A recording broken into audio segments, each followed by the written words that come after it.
So I'll get started and people will come in. I know we had a few hiccups with getting people in, but Jeff, can I start very much by welcoming you today. I would like to start by acknowledging the traditional owners of the land where we're meeting, the people of the Kulin Nation, and pay my respects to their elders past and present. And this is a opportunity for SDSN Australia, New Zealand, Pacific members to have an informal chat with our director, Jeff Sachs, the director of the SDSN. We have people from all around the country, and today what we're going to do, Jeff, is focus on the question of what we can learn from COVID and the responses about how we can do things better in the recovery and how that can achieve development. What we're proposing was to hear from Jeff Sachs for about 10, 12 minutes at the start to give us a bit of a picture from his global perspective. And then we're going to hear from 5 members of SDSN about particular projects that they're involved in. And then we'll have about a half-hour discussion where we can ask Jeff about any of the issues he's raised, and hopefully Jeff can ask us and have a chat. You're amongst friends, Jeff. All of the people here are part of SDSN, the Sustainable Development Solutions Network. They're all working in universities and allied institutions that are dedicated to sustainable development. And I think many of the people here have been inspired by the leadership that you've shown over the last nearly decade in the development of the goals and then in their implementation. I don't think I need to do much of an introduction of Jeff. I think we all know you. We know that you're the director of the Sustainable Development Solutions Network, professor at Columbia, head of the Centre for Sustainable Development there, and importantly, currently the chair of the Lancet COVID-19 Commission, which is providing advice to governments and UN institutions about the best response to COVID, not just the health response, but the economic and social response as well. So, Jeff, welcome, and it'd be great to hear from you. I know you're a little tired because you're just on the Zoom hour after hour. You do a fantastic thing, and I guess one of the benefits of COVID has been at least we can get access to people like you on the other side of the world. So, Jeff, great to hear from you. John, thanks so much. And friends, good afternoon to everybody. It is a pleasure to be with you. One good thing has come out of COVID. We got rid of Donald Trump. So I'm in a good mood for that. COVID really exposed good governance and bad governance. And we had bad governance to the nth degree in the United States, a real dangerous, nut, delusional demagogue. It took COVID to get rid of him, I'm afraid, because probably without COVID, given how close the election was now, he probably would have won re-election, and God knows what would have happened to the world in that context. But it's very vivid for me how COVID has basically been more than anything a crisis of governance and a crisis of relations of people to government. I'm very happy that Australia and New Zealand have excelled in this. It may not feel that way all the time, but compared to the circumstances and performance in most of the rest of the world, what Australia, New Zealand, and the Pacific Islands have accomplished in keeping this virus down, not gone, but down, is really something. I was just looking at today's data, and you know it well, but I'll just tell you that as of today, according to the data that I look at daily, Australia had 14 cases yesterday. The United States, oops, just pressed the wrong button. You had 14 cases. We had 174,000 cases. China had 22 cases. If you put it standardized per million, Australia had less than 1 case per million population, of course, about a half of 1 case per million, 0.5. The United States had 525 cases per million. China, 0.02 cases per million. Korea, 6.8 cases per million. To my mind, this is, on the one side, good news that this is a controllable epidemic. On another side, absolutely startling that in our same world, we can have orders of magnitude difference of outcomes. One of the puzzles that started my day many hours ago, I think it was 12 Zoom hours ago, was a discussion with one of Europe's public health leaders.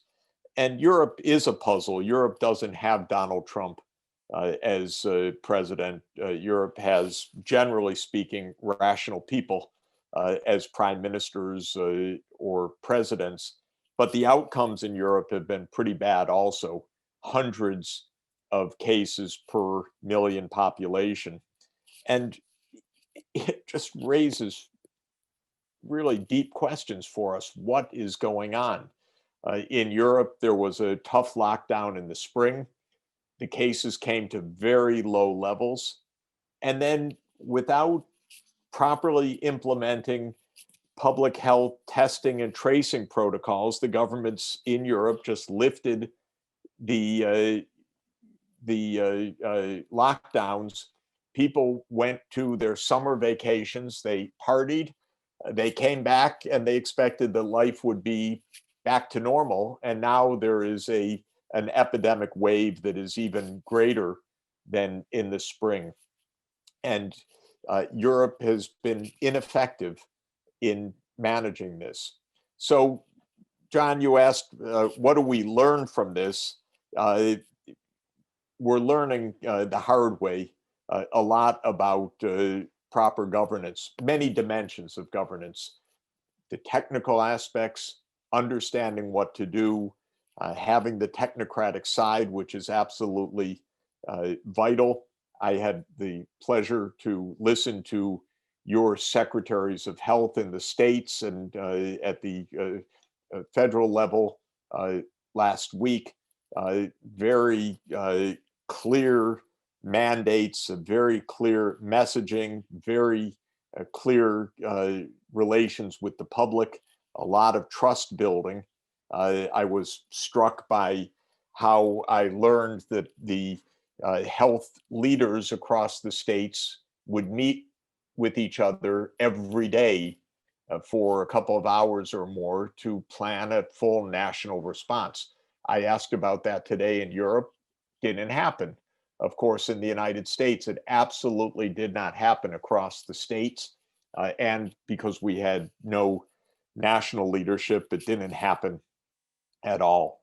So that is one issue that I would put on the table, is quality of governance in many dimensions.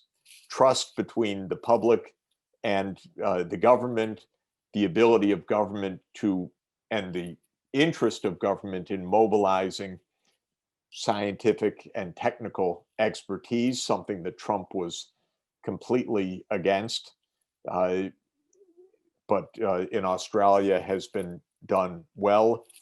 Confidence of the public in the government, even when measures are tough, because nothing can be done if the public is not supportive and actually taking the behavioral actions that are needed by every citizen and group in society. This is something also that has not occurred in the United States, where issues like wearing face masks became hugely polarizing political issues to the point of people getting shot. That's, of course, this is America, for telling others to wear a face mask. And that led to outbreaks of violence and absolutely horrible things in our very divided and very tense society. That's one set of issues. Another set of issues that we've learned is a darker side that is characteristic of Australia, the United States, and just about every other country in the world. And that is an ugly side that we've seen a lot of violence against women during this period. When people are sheltering at home, that has led to a worldwide surge of violence against women. I was on a UN call this morning with experts from around the world. It's something I just would not have imagined because I'm naive, but it's everywhere. There's a real epidemic underway. Another issue that we're grappling with is the consequences of this dramatic change of life for people's mental health.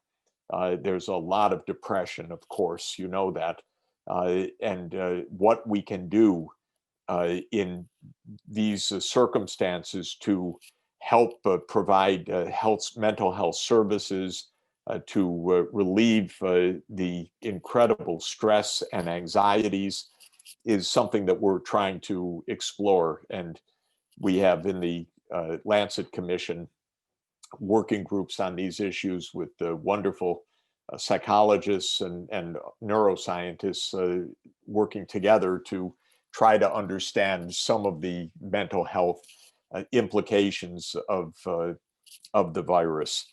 Another aspect that obviously deserves a lot of research is that we have been thrown headfirst at a shocking rate into digital lives as never before.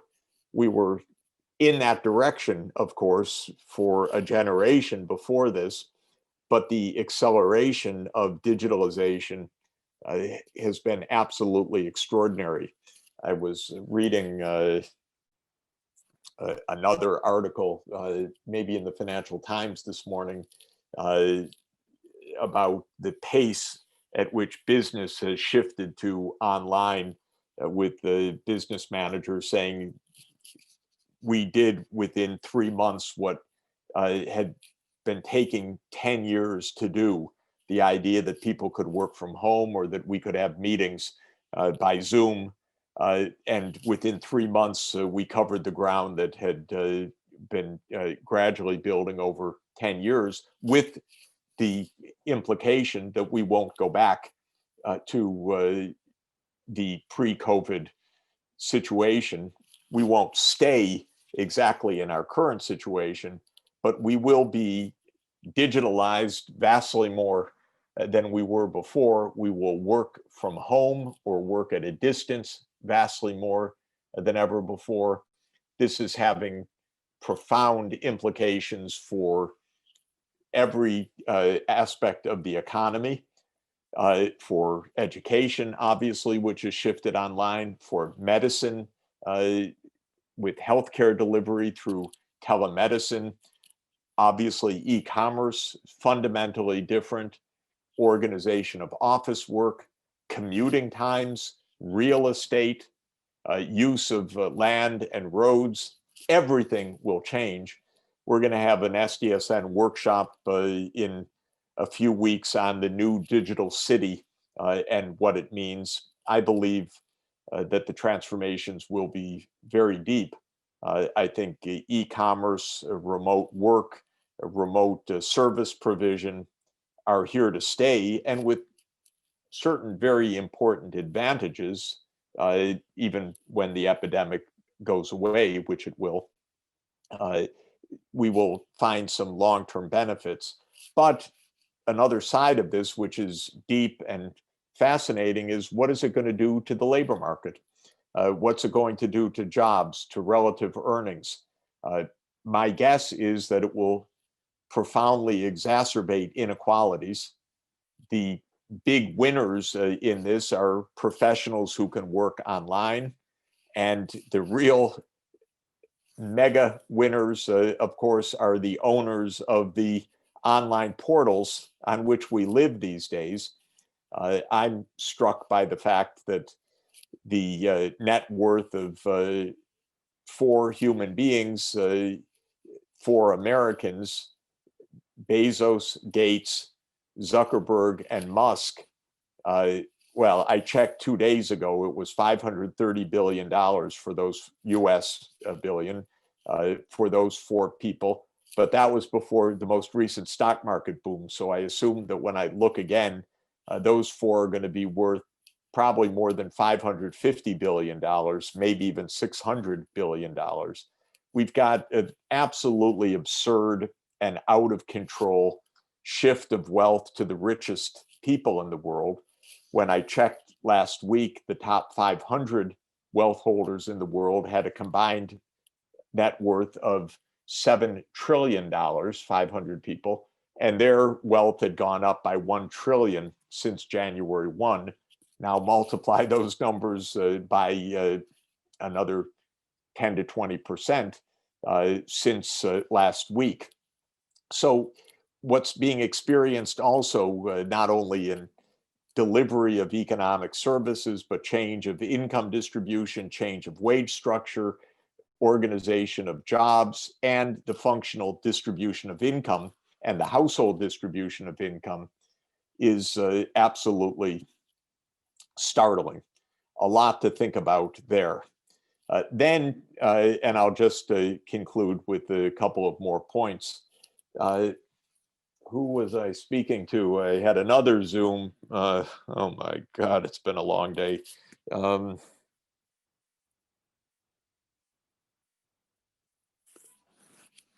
Oh, Republic of Congo. Thank you. I had a long conference call with the UN country team of Congo. And there, the crisis is very deep, but I just quoted you the trillions of a few hundred people in the world. They were extraordinarily worried about the inability to cover the costs of vaccines out of the budget because the government is absolutely suffering a sharp decline of revenues, and yet it faces these burgeoning healthcare costs and now costs to buy vaccines. And our world is so disorganized that we can't get help to the poorest countries. And I've been on many calls in the last few days of governments that are at wit's end to cover the basic costs of public health. And again, we call ourselves a civilization, which we are not, because we can't even get the mechanisms to make the small transfers that are needed to keep people alive in this crisis. So all of that issue about the massive shifts of income distribution, global well-being, happiness and despair, hunger versus mega wealth will be realities of this pandemic for years to come. Finally, the other issue that we're thinking a lot about, of course, is the rebuilding from all of this. And everything that I've touched on has implications for what comes next. But just to say that in principle, 2021 could be an important breakthrough year in 2 ways. First, it really could be the year when not only Australia, New Zealand, China, Taiwan, Korea get the pandemic under control, but the whole world does. We'll have several vaccines coming online with a lot of public policy dimensions to getting those vaccines into use and into use in an equitable and efficient way. But hopefully we'll have more rational government also. The United States dodged a bullet by electing Joe Biden by a narrow margin. He is a very decent, rational, nice man. I've known him for a long time. He's going to be a good president, and he will make a big difference, actually, not only inside the United States, but returning the U.S. to some kind of basic decency. And that means also the chance for much more global cooperation on big issues, including how we recover and how we agree on challenges like climate change and energy transformation to be at the core of the new path for post-COVID recovery. Just to say, next year there will be 3 major conferences that SDSN is deeply engaged in. In May in China will be the COP15 of the Convention on Biological Diversity, the Kunming Conference. This is a vital opportunity to set some standards and some guideposts for turning away from the massive destruction of biodiversity that we've been engaging in for the last half century. And Australia has a big role to play in this. Then in September, we have the World Food System Summit to look at the question of diet and sustainable farm practices that the Secretary General has called at the time of the UN General Assembly. And then in November, we'll have the COP26 of the Framework Convention on Climate Change in Glasgow. And that will be the crucial opportunity for all governments to pledge to reach net zero emissions by mid-century, something that Biden will certainly lead the United States in doing, and matching what is being done in what has been declared for the European Union, for the UK, Japan, Korea, and almost China, which has pledged to reach net zero by 2060. And I hope, miracle of miracles, that Australia will make the pledge to net zero by 2050, sorry, not 2150, but 2050 in Glasgow.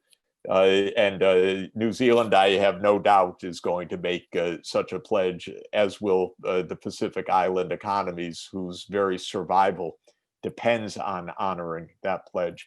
So, John, that's a bit of meandering, but it just is to say that this massive crisis opens up every aspect of our work: health, education, well-being, governance, decency, income distribution, the future of how we manage the planet environmentally. There isn't an aspect of our fundamental agenda that isn't deeply touched by this crisis. And in that sense, we're living through a period of drama and through history, and I hope we're making some good history as well. That's certainly the goal of SDSN.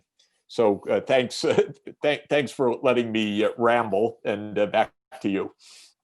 Well, thanks, Jeff. And it's always great to hear you, whether it's rambling or in any other way, because you do bring such global perspective. And also SDSN, I think, is making a difference all around the world. And it is worth highlighting. Now, I think, Jeff, we've got well over 1,200 universities around the world.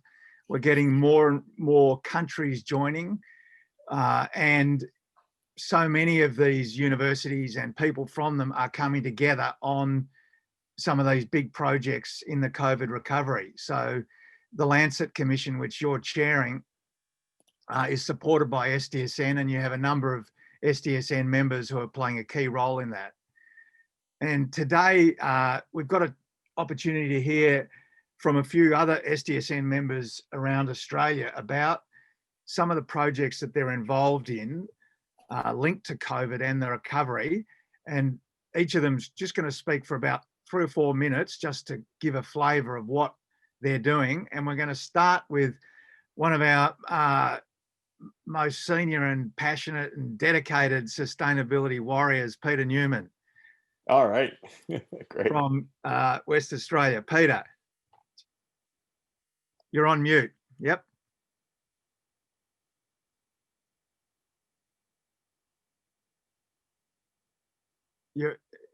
Are you off mute now, Peter?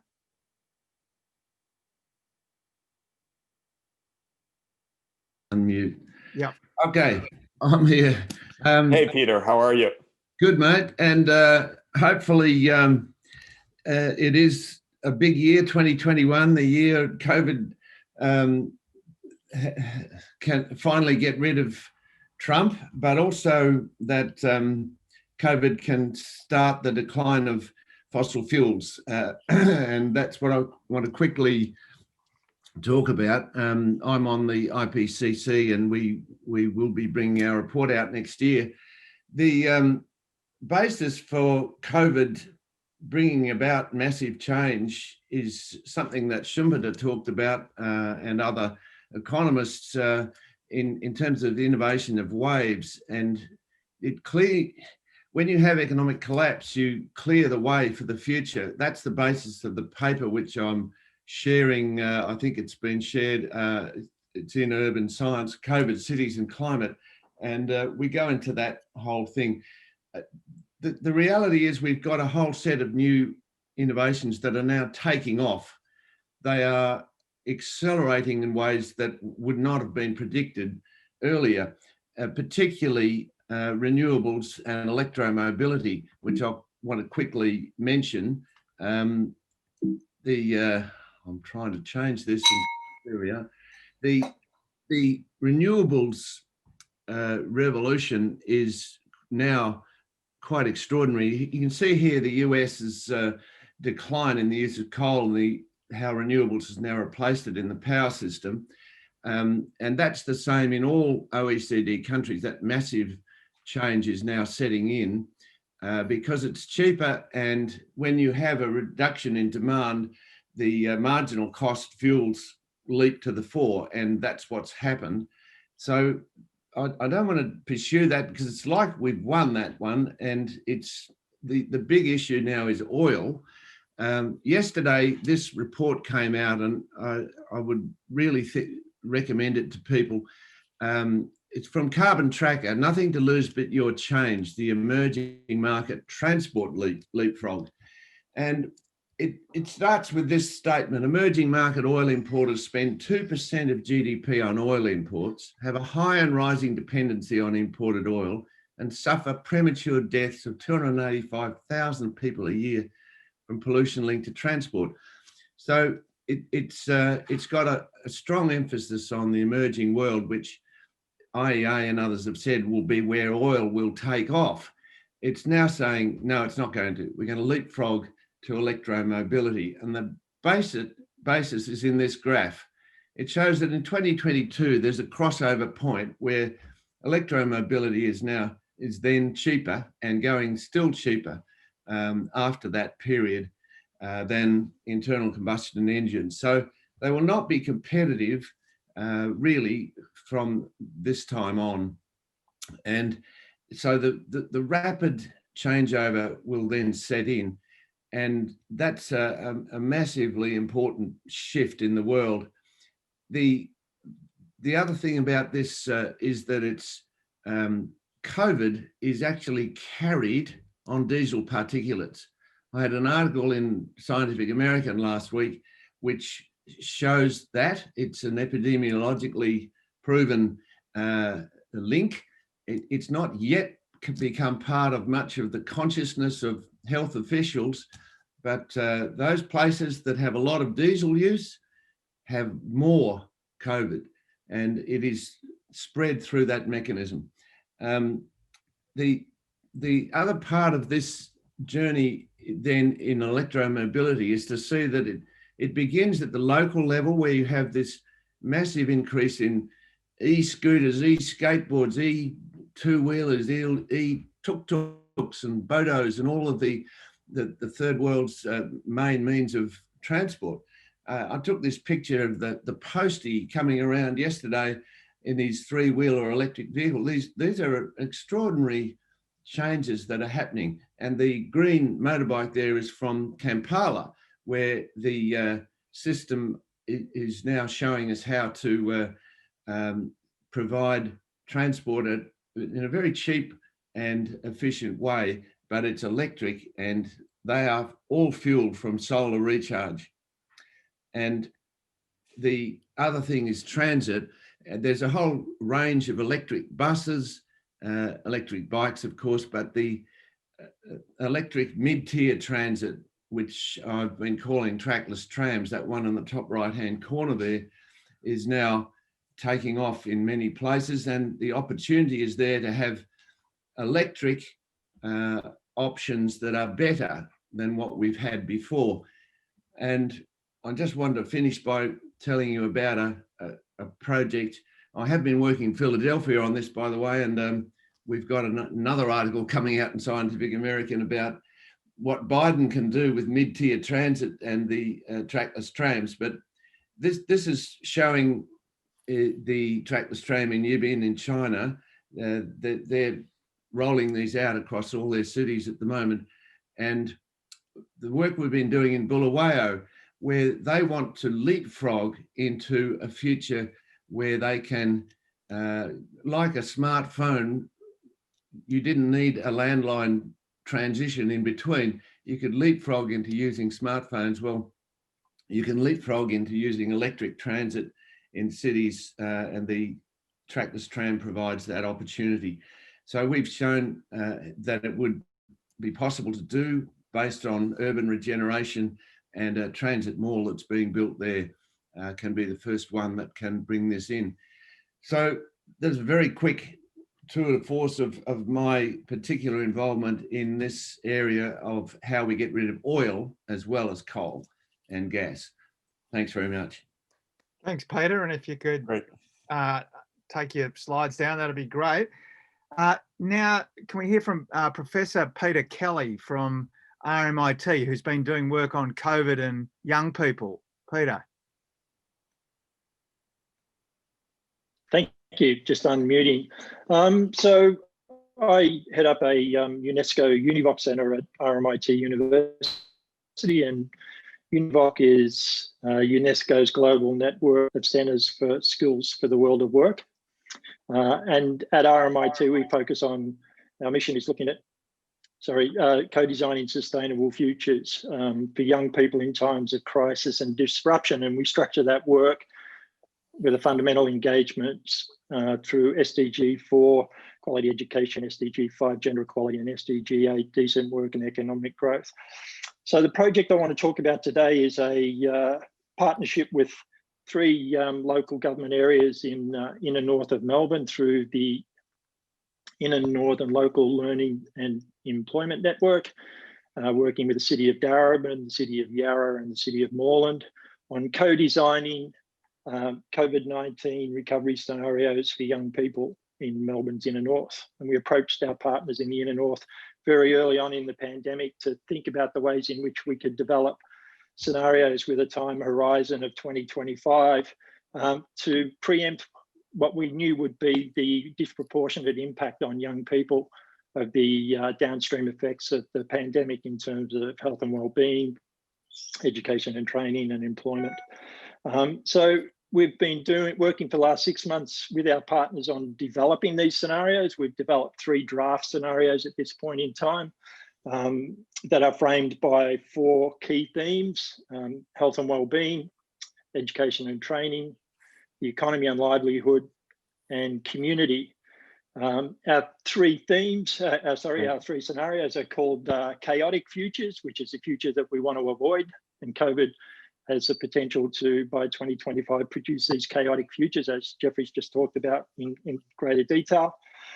Our second scenario is about unsustainable futures. And this is our scenario, the future that we are likely to get, because it just suggests business as usual. that there is not a lot of innovation, that we go back to so-called tried and true measures to respond to the crises that young people face over the next 5 years. And our third scenario is what we call a sustainable future. And it's the future that we actually hope for.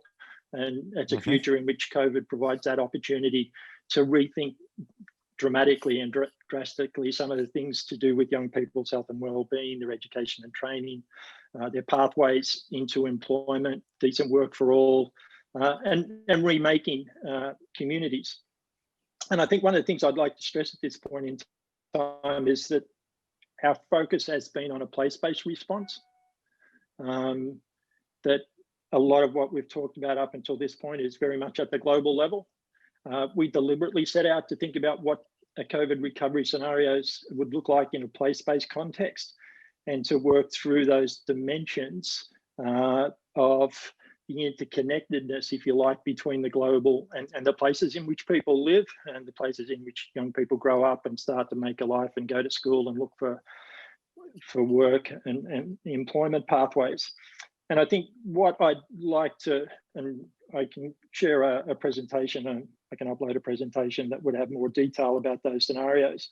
But I think what we've learned in this context can be really summarized in 5 points.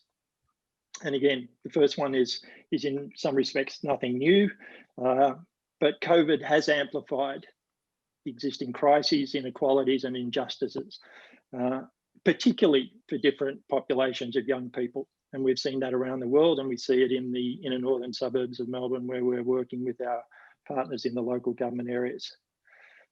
In that context, the importance of place-based responses to these multiple crises is really important, even if the crises seem too big for places. And that's one of the things that we encounter with our partners, that these challenges, these crises are too big for us to have any response to in these inner northern areas of Melbourne. If you're going to work in collaboration in these spaces, then identifying and working with key partners is really important in building, maintaining and nurturing those relationships at a place-based level. But that's incredibly difficult work because there's a whole lot of relationship maintenance and building and translation involved.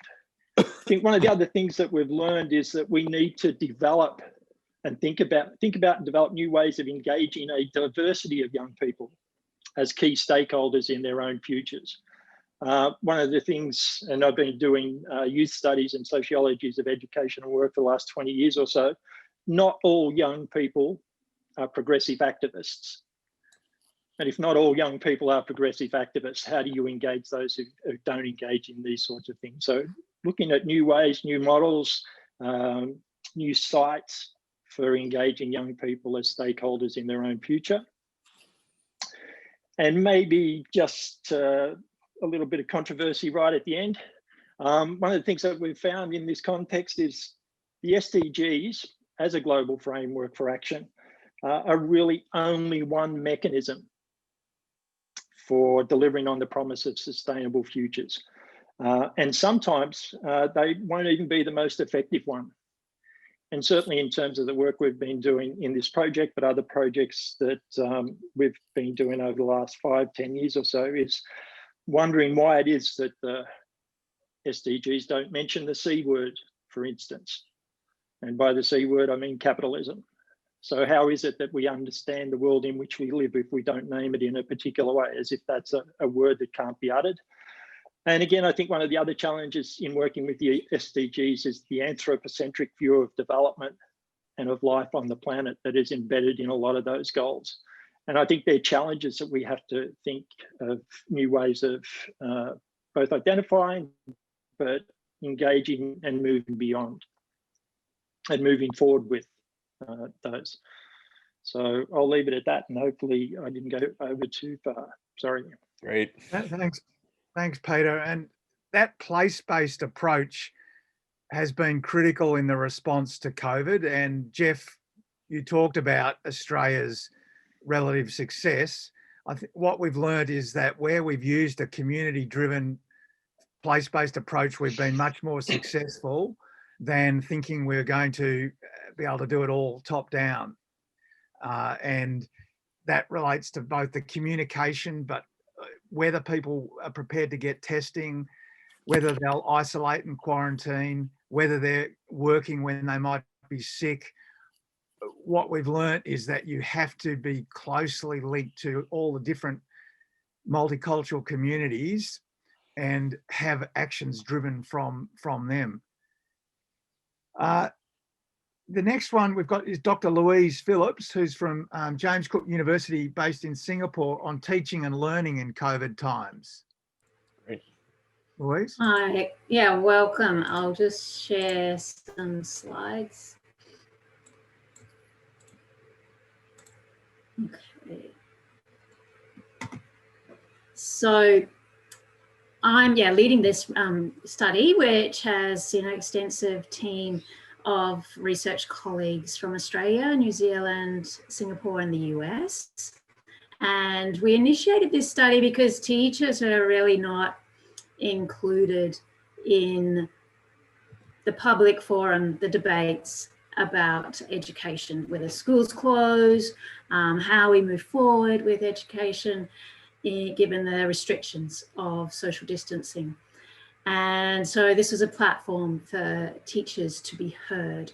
We do have an Amica site, which is an archival site, and we are gathering URLs on teaching and learning during the pandemic, along with our own publications. And one of the questions in the study, so the study, it's a survey study that had 6 demographic questions and 16 open-ended. And we're really prompting those stories. So one of them was to ask teachers to share stories. And so some respondents shared innovations and were videos. So we've got those on the site as well. That's the link to the survey. We are keeping it open. We recognize that across the world, there's different phases of living the pandemic. And as you enter the survey, it's point of time tracked. So we can track those lived experiences at different points of time, as well as people move in and out of lockdown and so on. But we've had to date 1,450 teachers respond, and they're the key nations, though there are other nations that we have respondents from as well. And what's important to note is that the majority, say 77%, have over 10 years experience. So these respondents have significant experience in teaching and learning. Given the shortness amount of time, I've decided, and given the SDG goal number 4 on quality education, I've decided to focus on question 9. And we've had 546 responses in total. I wonder if this is going to quickly work. Just to give you, I'll probably have to stop sharing and share again.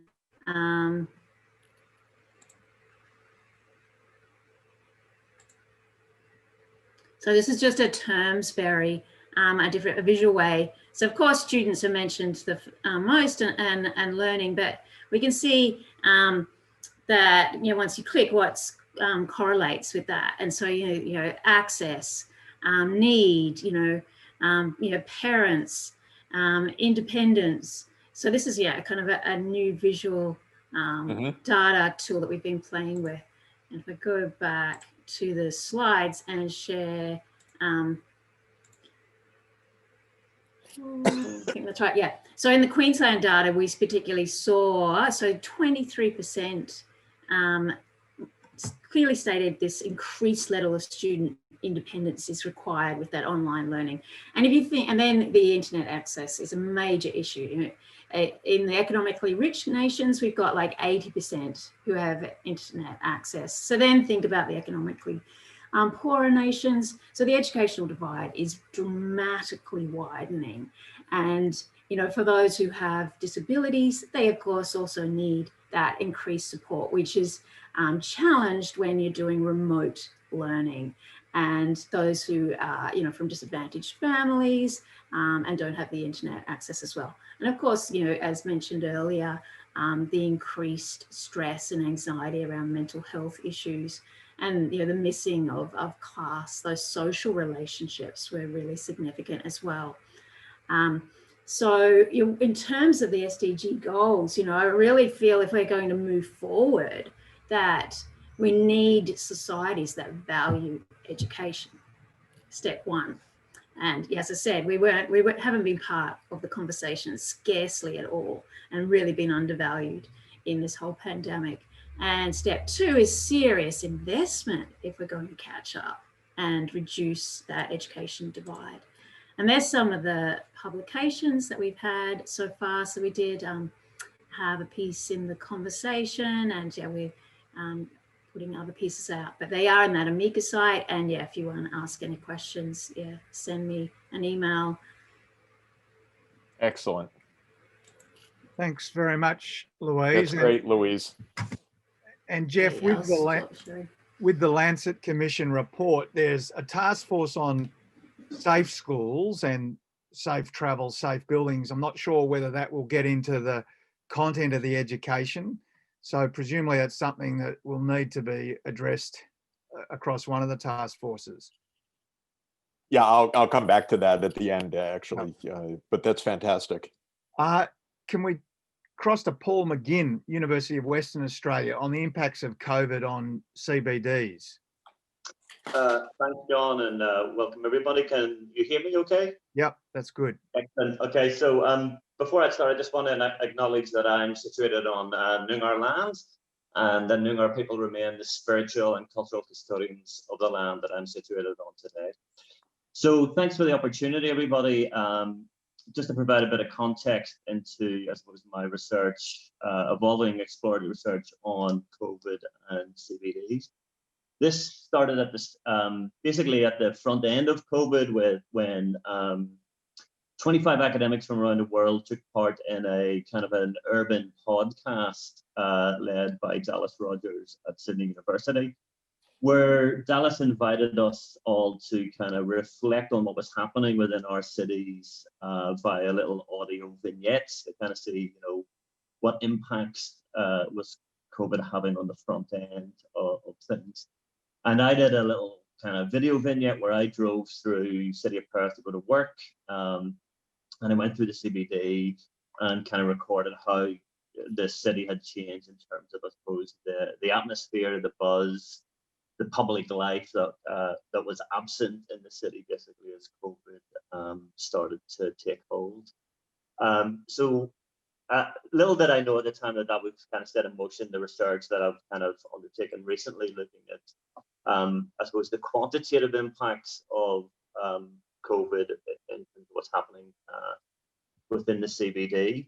And my research, and I think a couple of links to the publications that the public in conversation have been sent around. The focus has been on retailing, but there's clearly wider implications here, basically. And I think the wider fundamental implications are about the restructuring and the reordering of the city, basically. And whilst my focus has been on Australian cities, Australian metropolitan areas, and through retail, there are clearly kind of bigger issues going on. And this is reordering and restructuring socially, economically, culturally, economically, and of course, politically, because we're seeing obviously the impacts, the responses from governments at a local, a state, and a federal level here in Australia. So my research, I think, really speaks to SDG 11 in a way, and obviously we all know that the 21st century has been called the urban century. Brendan Gleeson at Melbourne has kind of defined us as being kind of homo urbanus, given that so many of us kind of live in cities. I take a little bit more nuanced view on that, actually, because if you look at where the majority of people live in cities, it's actually suburbs, it's in suburban environments. And I think what COVID has done has amplified a new wave of suburbanization, basically. And I think that's evident in the data that I've kind of been looking at. And in other kind of reports. And certainly the work from Roger Kyle's Global Suburbanisms Project at York University really highlights what he and his colleagues have called massive suburbanization taking place in the global north and the global south, particularly in terms of informal settlements which when we think about them are on the periphery of the core of the city and on the fringe and in peri-urban areas as well. So really, I think I've slightly appropriated Brendan's term to kind of, instead of homo urbanus, I think, or homo urbanus, I think it's more likely that we are homo suburbanus is a more accurate term to describe our species, basically. And obviously that has implications for SDG 11. Now I'm going to try and share these maps just to give you a bit of an idea of kind of what's happening. Hopefully this will work. So, and just 4 quick maps, basically. So here's Perth. This is kind of an overview of what's happened to the CBD. And this is looking at changes in retail footfall in local government areas in the Perth metropolitan area. So that dark red spot you can see in the center there, that's the city of Perth. So that's the CBD, basically here in Western Australia, Perth. And we see a similar pattern basically if we go to Sydney. So this is the city of Sydney and the wider surrounds, the wider suburban metropolitan local government areas. And then of course, Melbourne as well, which has been under a unique experience in terms of its lockdown, an effective lockdown, but it's had profound implications. Just panning out, and I just did this last night to get a bit more of a global view. If we look at what's happening in London and New York, so 2 global cities. So here in the center of London, this is the city of Westminster, and this tiny little red area here is the city of London. So this is the financial capital. And there's been profound falls in declines in footfall in those 2 local government areas. And this is New York, and this is at the county level. And sorry, the map's a bit small, but if you see that little red, dark red strip there, basically, so that's New York County or Manhattan, and a very kind of similar experience. So the cores are going through this profound transformation, basically. So let me see if I can pause this. And I think the implications for this, basically, there's a couple of major implications, I think, in thinking through this for me.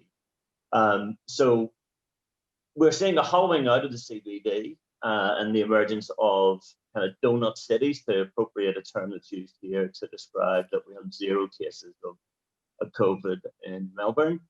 And we're seeing a pandemic-induced suburbanization process going on, I think, as people have been fleeing, albeit temporarily, but potentially permanently.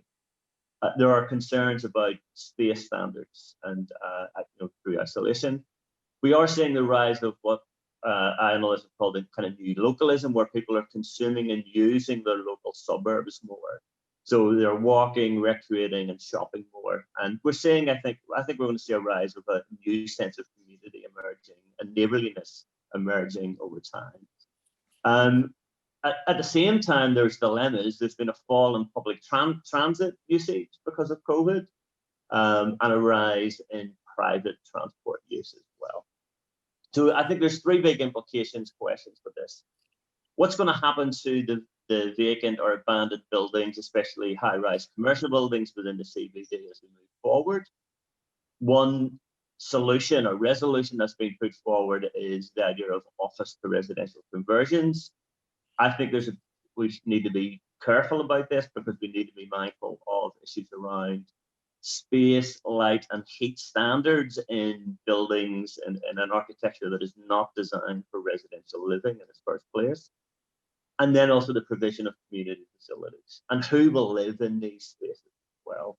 In iconic commercial buildings in downtown areas, it's going to be the wealthy, but we're likely to end up possibly with rapid hutch residential houses in those office blocks with people crammed into them, and that's not. I don't think that's useful for COVID. And then finally, I think there's a big question here around what will happen to the workers who travel into CBDs every day.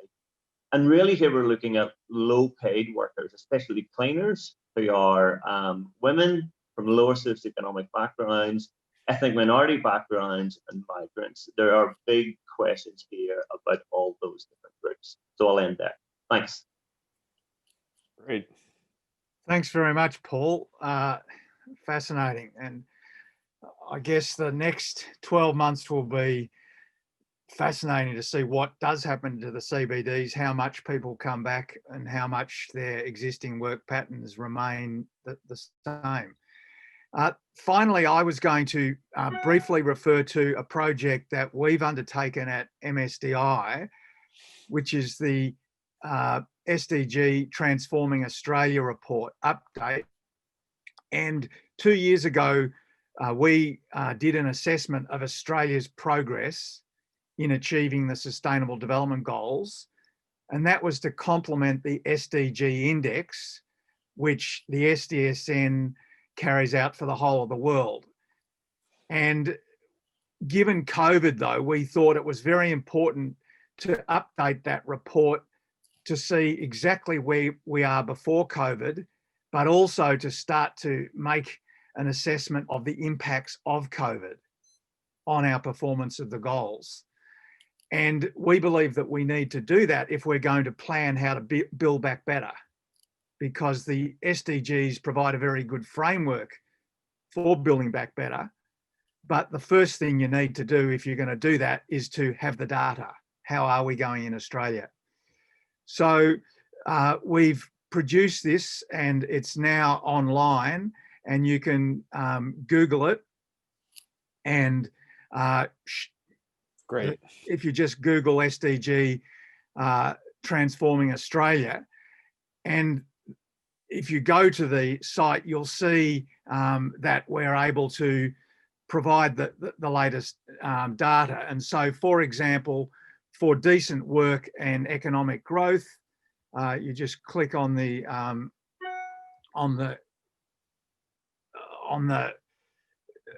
SDG, and then we'll go through the indicators. Here's the first indicator, which is real net disposable income per capita. And what you see there is Australia's national disposable income rising between 2000 and 2020. But what's the impact of COVID? And we've got the data for that. You'll see there that at the end, the huge drop in income in the June quarter, but also what are the particular factors behind that, and household consumption being the biggest, exports, private capital formation, but also you see there the particular industries, accommodation and food services, arts and recreation, etc. And so what this gives you is, really a snapshot of where we're at today. And we've done it across 56 indicators, which we've chosen. And basically this is to start a conversation in the community about what Australia's targets should be and how we're going. So I'll stop sharing there now and urge any of you to go on the site and interrogate it. But what we really want to do is have a debate about what our targets should be for Australia, because we only have targets for about a third of the SDG targets. The Australian government has been pretty reticent about setting targets. So I think as universities and as SDSN, it's a good role for us to set some of those targets. So that is just a bit of a snapshot, Jeff, about some of the work that's going on around Australia. And perhaps, amazing. And it has been I think some great insights we've heard today. I'm going to ask Jeff to give a response, but is there anyone else who'd like to jump in with a comment or a question? This is an open session here, so just either put your question in the conversation in the chat or just jump in. You can go off. Yeah. Let me start in the meantime, just to say thank you, first of all, for so many interesting and important projects, and so many that can be a benefit for the global community that SDSN encompasses. So we will make known your projects in our networks group, which includes networks of SDSN members all over the world. And the big themes that you're looking at, first, the nature and future of education, the future of cities, the decarbonization pathways, and others are all, the building of local community, are all central issues for us.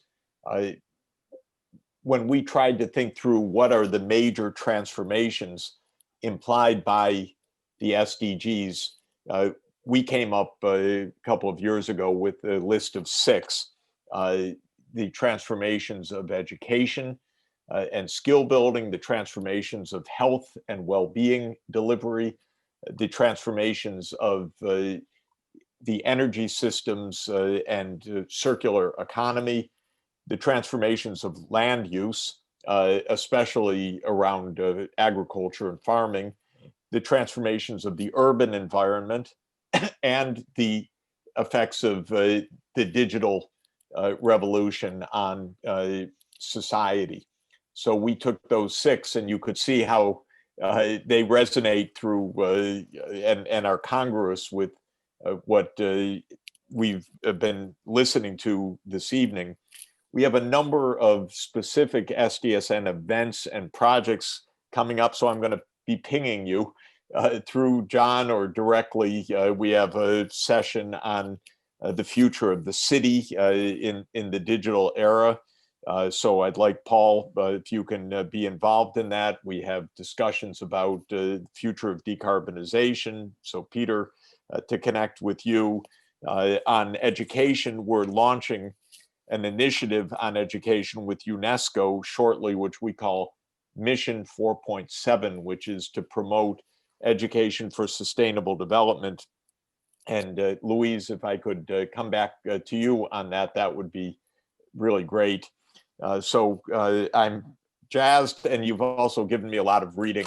The chat is filled with with links and reading and so forth, and I promise you I'm going to get to it after I get a good night's sleep tonight. It's been a long Zoom day, but very eager to dive in more deeply. Right. Now, we've only got about 5 minutes to go. I would expect and hope that out of the various proposals and submissions we've heard, there'll be some debate. And I think there could be some debate around some of the comments that Paul made about the city. And Peter, you've indicated you might like to just come in on that.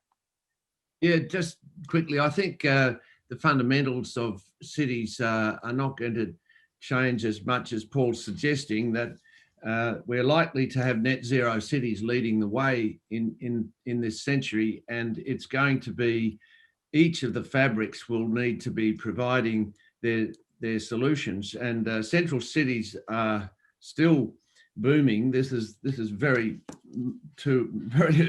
early to predict their demise, and there has been predictions of the demise of dense city centres for at least 70 years, and the knowledge economy actually is what was located mostly in city centres around the world and inner city areas. There's massive density applications happening in Perth right now, Paul, and they're nearly all in inner and city areas. The outer suburbs are really struggling and are likely to be continuing, but they will need regenerating, and the net zero SDG agenda is going to have to be applied in each of these places. But to predict the demise of the city centre, I think is rather silly and is not going to happen. But I do think there will be more knowledge economy jobs move into suburbs, and relocalising centres in suburbs is likely to happen. But this idea of the demise of the city centre because of new technologies and new cultural changes has been predicted for a very long time and not happened. Paul, do you want to make a quick response? Yes, certainly. I don't think I'm predicting the demise of the CBD or the demise of the cities. I I think what the data is showing in terms of where we've come so far is that there's been quite dramatic change. The issue will always be whether or not it's long lasting, basically.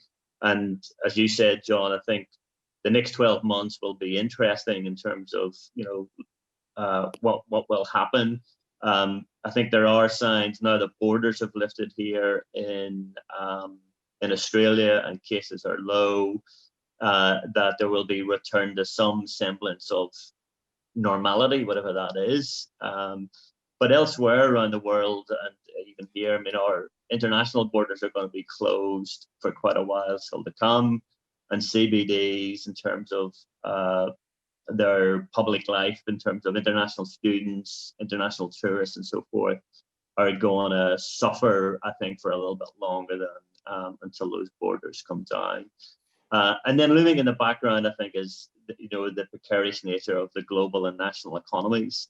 You know, I think we've done very well here. I mean, we're technically in a recession in Australia, but it's been held back essentially by massive government expenditure. How long is that going to run for? My concern is when the real economy comes back into play, what will that look like, basically? Jeff? I think the question of whether we go back to offices the same way is a very real question, though.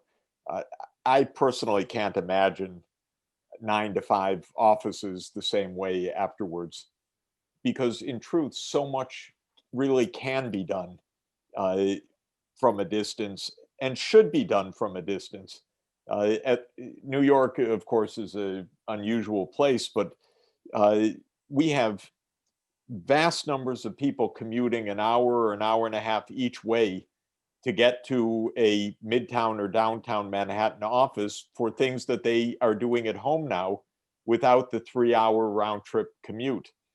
And they're delighted, by the way, in general, not uniformly, but in general, delighted.